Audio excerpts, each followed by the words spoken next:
My name is Linda Hayes. I am 67 years old, a single mother, and I live quietly on the east side of Tucson, Arizona. For most of my life, I worked as a school librarian, stacking paperbacks and stamping due dates, coming home before dusk to a kitchen scented with chamomile and lemon oil. I thought the hardest part of my journey was finished the day my son, Michael, walked across his college graduation stage.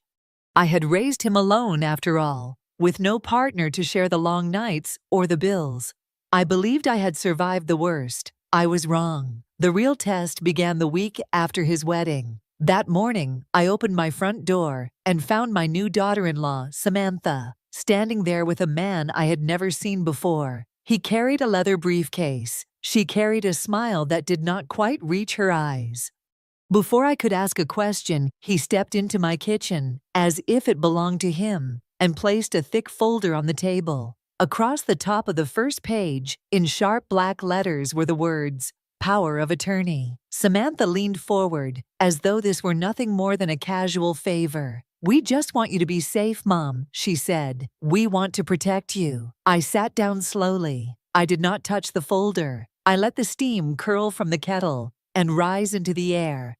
My silence made them shift in their chairs, but they did not know silence has always been my strongest weapon. Inside my mind, one truth thundered louder than anything I could have spoken. 46 million. That is what my late uncle's mining rights and land had grown into. Secured by careful paperwork my mother, Evelyn, had finished in secret. Before she died, she pressed a brass key into my hand and whispered, "This is armor, not a prize.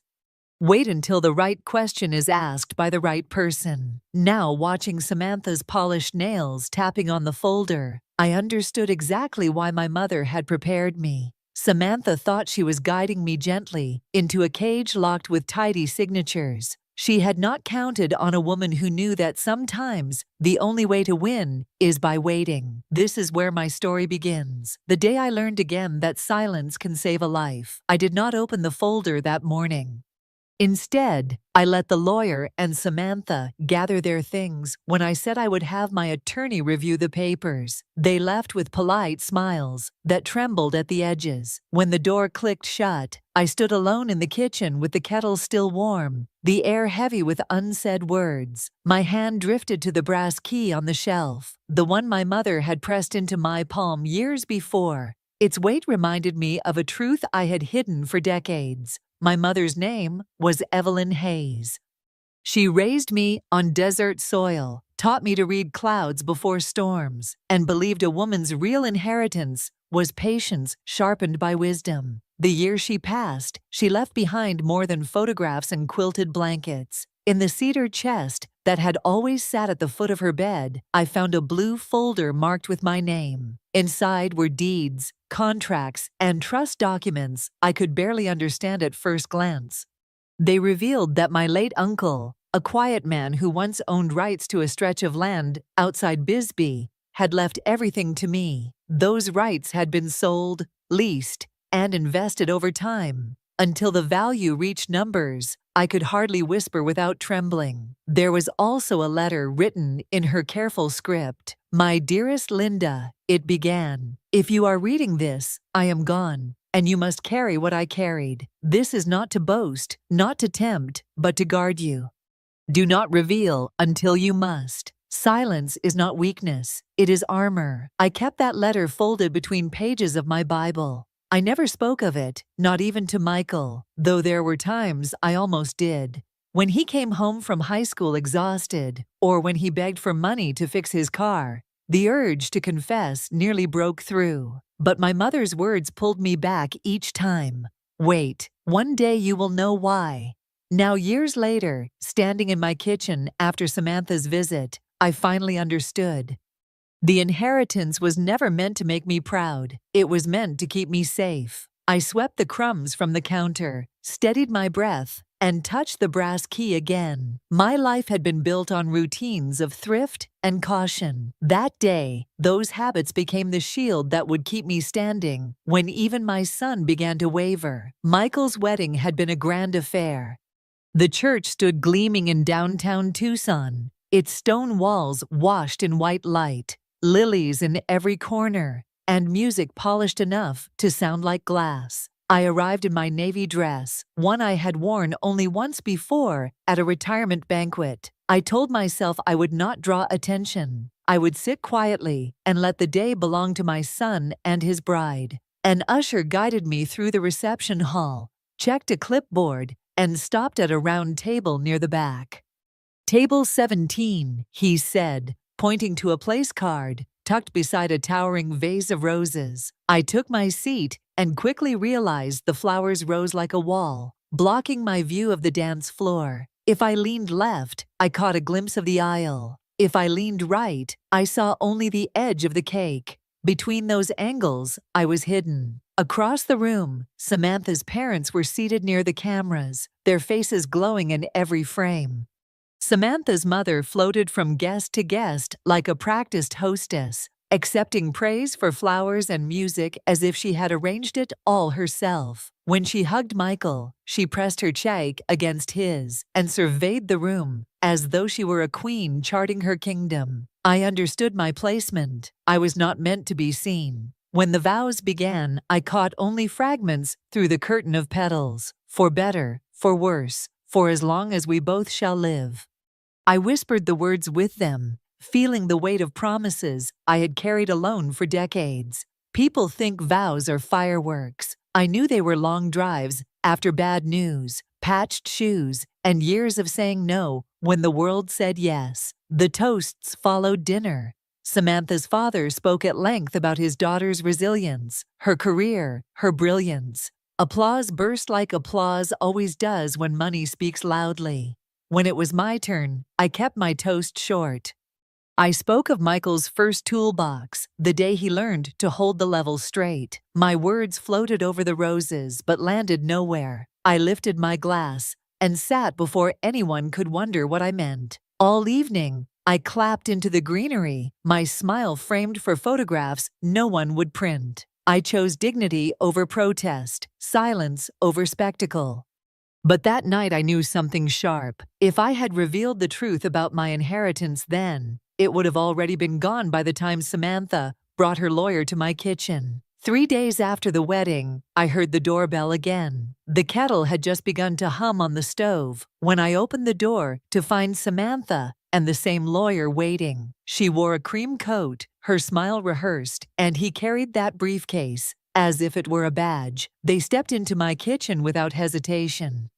The folder returned to the table, its edges aligned too neatly, as if order could disguise intent. The lawyer spoke of safeguards, of best practices for seniors who live alone, of signatures that would prevent confusion. Samantha repeated the word "worried" 3 times, as though repetition could make it true. "Michael is worried," she said. "We only want peace of mind." Her hand rested on the folder, like a lock waiting for a key. I listened. I poured tea.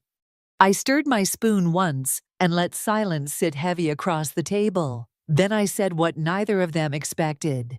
"Before I sign anything, my attorney will review every line." Their expressions shifted like curtains in a draft. "Your attorney," the man said, his pen hovering. "Yes," I answered. "His name is Robert Chambers. He lives 2 streets over. He has known me for 30 years. I will call him this afternoon." The lawyer cleared his throat, mumbled about urgency. Samantha added quickly that delay could be dangerous. "Emergencies happen. It is better to act today." I raised one finger and said calmly, "Do not rush me. I will not sign what I have not read twice." That night Michael came alone. He sat at the same table, spinning his key ring until the metal clicked like nervous applause. "Mom," he said, "Samantha thinks we should just get the paperwork done. It will make things smooth." "Smooth for whom?" I asked. He faltered, then said, "For all of us." I watched his hands. I remembered the boy who once clutched a toy car in that same grip. I asked if he truly believed I needed help, or if he feared his wife's anger. He looked at the floor, lips pressed thin, and gave no answer. My chest ached with a sorrow deeper than words. Still, I held the silence until he shifted in his chair. "You know I only want peace," he whispered. Peace, I told him, is priceless, but if it costs your mother's freedom, it is not peace at all. The next morning I called Robert Chambers. His voice was steady, carrying the patience of a man who had spent a lifetime reading fine print. "Bring whatever your mother left you," he said. "We will see what shape it is in." I climbed the attic ladder and pulled down the cedar chest. The wood still smelled of lavender and dust. Inside, wrapped in a quilt, lay the blue folder my mother had left. My hands trembled as I carried it to the kitchen. When Robert arrived, he set his briefcase beside the folder and opened it with the reverence of a surgeon. He flipped through each document, nodding slowly. "Linda, this is no ordinary inheritance," he said. "These are fortress walls." He explained what I had never dared to believe. The trust was irrevocable. No change could be made without a declaration of incapacity signed by 2 licensed physicians. My name was fixed as sole trustee. Beneficiaries were clearly named. Any attempt to contest would trigger a no-contest clause, strong enough to strip challengers of every claim. Robert's pen moved across his pad. "We will add layers," he said. "Credit freeze, fraud alerts, voice passwords at the bank. All changes must be in person, with 2 employees present." He suggested a door card for the porch. I never signed documents presented without counsel. That way, anyone who came with a folder would meet the warning before they met my eyes. As he wrote, I told him about Samantha's urgency, the lawyer's talk of today, and Michael's silence. Robert listened, then leaned back. "Desperation wears many masks," he said. "Do not mistake it for care." He tapped the folder again. "Your mother did well, but someone has been looking at county records. I saw inquiries last month. Likely Samantha's lawyer. They are fishing for property in your name." His eyes hardened. "This means they are not guessing. They are digging." The words chilled me. It meant my secret was no longer invisible. I folded my hands to keep them steady. Robert slid a clean binder across the table. "Label it Defense Plan," he said. "Place copies of every document inside. If they push again, you will not stand with only silence. You will stand with law." I placed the brass key on top of the binder and felt something shift inside me. For the first time since Samantha appeared at my door, I no longer felt cornered. I felt armed. 2 days later, the inevitable knock came. I opened the door to see Samantha standing straight as a blade, Michael at her side, and the lawyer once again carrying his polished briefcase. They stepped into my kitchen with the same confidence as before, but this time I was ready. We sat at the table. The folder landed between us with a soft thud. The lawyer began his well-practiced speech about safety, efficiency, and clarity. Samantha added sweet words about love and responsibility. Her tone sounded rehearsed, her smile stretched thin. I let them finish. Then I stood, walked to the hutch, and brought out the new binder Robert had prepared. I set it down carefully, the label Defense Plan gleaming in plain black ink. Their eyes followed it like moths to a flame. I read aloud from the card Robert had drafted. "I never sign documents without counsel. All communication goes through my attorney. Drafts must be provided 48 hours in advance. That is my boundary." The lawyer blinked, caught off guard. Samantha leaned forward, her voice tightening. "We are only trying to protect you," she said. "Think of Michael. He could lose his job if finances collapse. We just want peace." I met her eyes. "Why the hurry then? Why press for today? If this were truly about love, there would be no clock ticking." Michael's shoulders sagged. His hands twisted the keys in his lap. Finally he whispered, "Her family is drowning. Debts from the wedding, loans, bills." Samantha shot him a glare sharp enough to cut, but the truth had already landed on the table. My heart broke at the sound of my son's confession, but I kept my voice steady. "Desperation is not care. It is hunger wearing borrowed clothes." Samantha snapped then, accusing me of selfishness, of hoarding, of not trusting my own son. She said a mother who loved would never hesitate. Her words struck like darts, but I let them fall. Silence can bruise louder than argument. When she finally stopped, I folded my hands. "Peace," I said softly. is not built on obedience, it is built on respect. If you wish to sit at this table again, come with that." The lawyer closed his briefcase. Without another word, Michael kept his eyes low. Samantha rose stiffly, her coat brushing the chair. As they walked out, I felt the binder solid under my palm. I was no longer a target, I was a wall. 2 afternoons later, I stopped by the pharmacy for aspirin and stamps.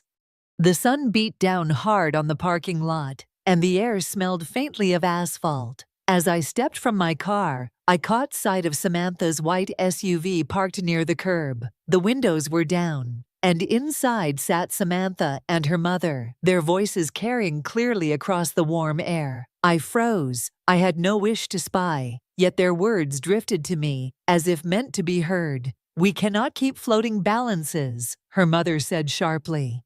"The planner wants another payment, and the florist claims the card bounced. Jenna's husband is asking about the money we borrowed." Samantha's voice cracked. "It is temporary." Andrew swore. "If Diane signs, Michael can consolidate everything. We can roll the cards, pay the venue, pay the lawyer. I just need her to stop being so difficult." Difficult. The word landed like a stone in my chest. Her mother clicked her tongue. "Difficult is what people call women who know how to say no."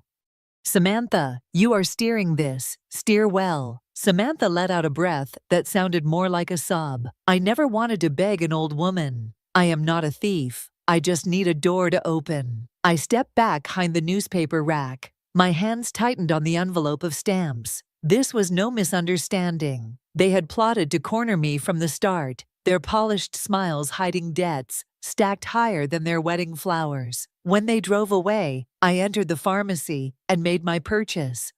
The clerk asked paper or plastic, and I answered without thinking. "Neither. Just let me carry it." That Sunday I sat in the fellowship hall, at church with Clara and 3 other women my age. They had heard whispers of what I was facing. Ruth leaned close and said, "Paper is how quiet women speak in loud rooms." Bernice nodded. "Men bring hammers, but we bring forms." Their words struck deep. For the first time I felt less alone, as if my silence had joined a chorus instead of echoing through empty walls. I folded my receipt from the pharmacy, placed it inside my Bible next to my mother's letter, and whispered a prayer, not of fear, but of clarity. I now knew the shape of the storm. Michael returned one evening without Samantha. The desert light slanted across the porch, painting long shadows on the steps. He stood with his jacket too thin for the wind, keys clenched in his fist, like a boy caught in a lie. Inside, the kettle sang. We sat at the kitchen table, the binder between us like a silent judge. He rubbed his brow, eyes tired. "Mom," he said, "Samantha is furious. She thinks you embarrassed us. She says you do not trust family. She says I have to protect our future." I folded my hands. "I am protecting mine," I said, "and by doing so, I am protecting yours." He shook his head. "She will not let it go unless you sign something. Anything." "I will not," I answered. He stared at the spoon between us. "Why does this feel like war?" "Because," I said gently, "peace built on surrender is not peace at all. You worry about losing face. I worry about losing myself. Losing face can be repaired. Losing myself cannot." His eyes filled with fear, not anger. "She says I am weak if I cannot make this happen." "You are not weak for refusing harm," I told him. "Weakness is knowing a thing is wrong and doing it anyway." He swallowed hard. What should I tell her? Tell her the boundary is firm. Tell her I have counsel. Tell her love without respect is control by another name. For the first time in weeks, he looked directly into my eyes. A thin line of shame trembled across his face, but beneath it flickered something else. Relief. I slid an index card across the table. On it were 3 sentences, written in clear, steady ink. "I love you, I will not sign. I will always answer when you call me with respect." He read them twice, lips pressed together. Then he slipped the card into his pocket. His shoulders straightened. The keys in his hand no longer rattled. After he left, I carried the binder to the safe, turned the brass key, and listened to the click. Outside, the roses bent in the evening breeze. I watered them slowly, close to the roots, no splash on the leaves, just as my mother once taught me. The greatest victories, I realized, are not loud. They do not come with applause or headlines. They come with steady hands and clear words. They come when you hold your line and refuse to trade dignity for false peace. That night I whispered to the desert air, "Silence is not weakness, it is power chosen." My son will learn that one day. Until then, the gate stays closed, but my heart remains open.